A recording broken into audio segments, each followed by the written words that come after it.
Senator Markey. Thank you, Mr. Chairman.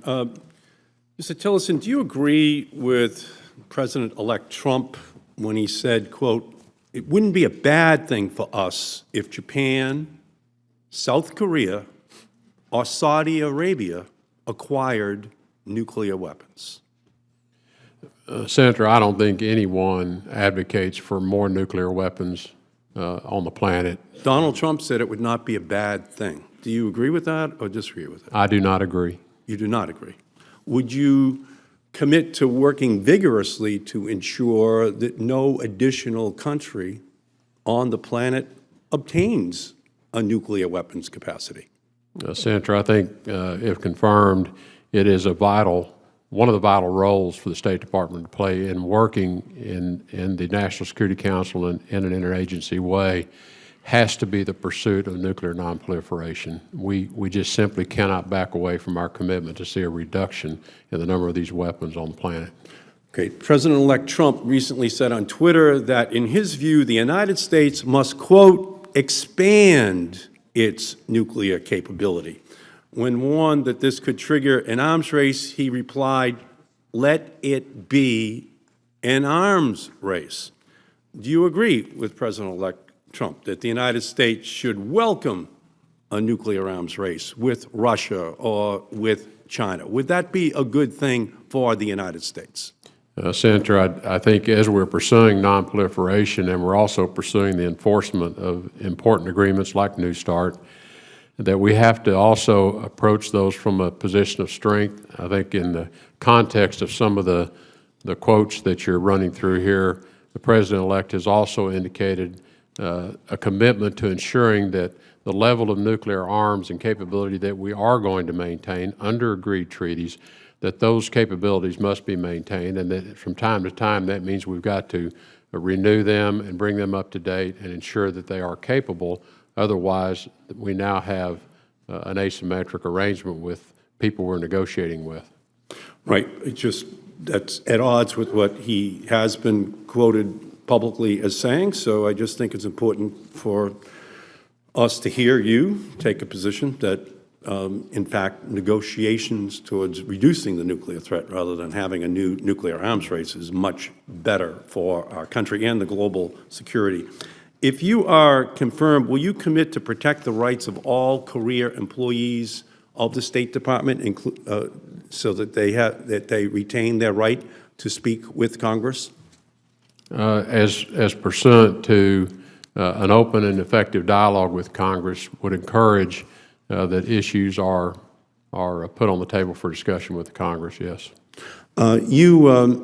You just had, I think, a great conversation with Senator Isaacson about global health issues.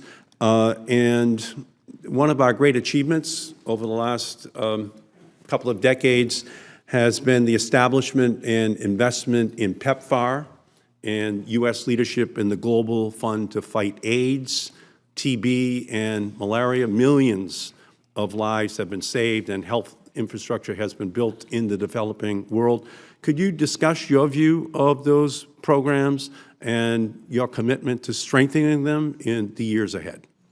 PEPFAR is just really one of the remarkable successes of the past decade or more, obviously begun under President Bush. And I think what's notable about PEPFAR is there are measurable results.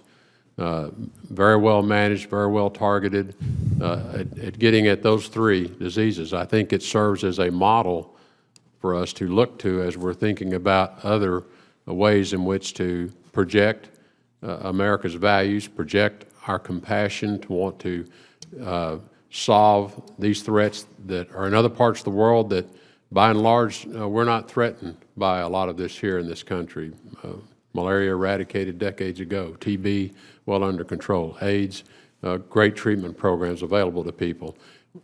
Projecting that into other parts of the world is a marvelous way to send the message of the compassion of the American people, that we care about people's lives all over the world. So PEPFAR is a terrific model to look at in the future as we think about other areas that may be useful for us to put additional programs in place. Now, I'd like to move on to another global health issue as it impacts the United States. And again, this is the opioid epidemic.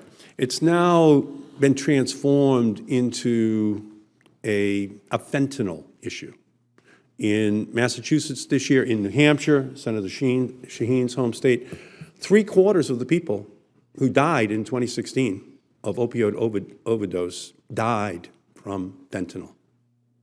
And if it was occurring at the same rate across the country as it did in Massachusetts in 2016, that would be 75,000 people a year dying from fentanyl overdoses.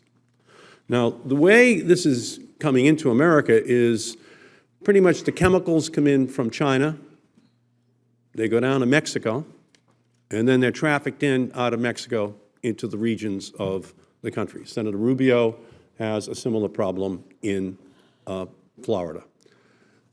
We need to elevate this issue, Mr. Secretary, to a much higher level of importance in our country.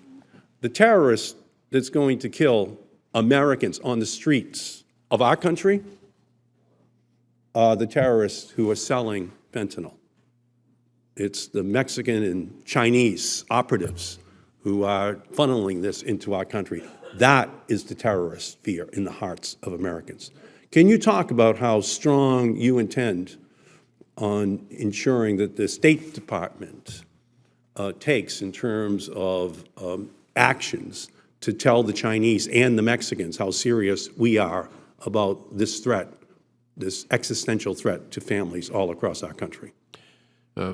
Senator, if confirmed, this will require an interagency approach, both in terms of applying many of the tools that have been used in terror financing elsewhere to track the flow of money, attempt to disrupt on both ends of that. Because I think it's one thing, we can send the Chinese a message, but it's another then to put in place the mechanisms, whether it be working with Treasury and other parts of the interagency process to disrupt the flow of these materials and these drugs as well. Clearly, we have a message to project to China, but I'm also clear-eyed about China just suddenly say, oh, okay, never mind. A wall across our southern border will not keep the fentanyl out. It's going to take much tougher action if we're going to save, ultimately, 2 Vietnams per year of deaths inside of the United States from that one drug. Thank you, Mr. Chairman. Thank you.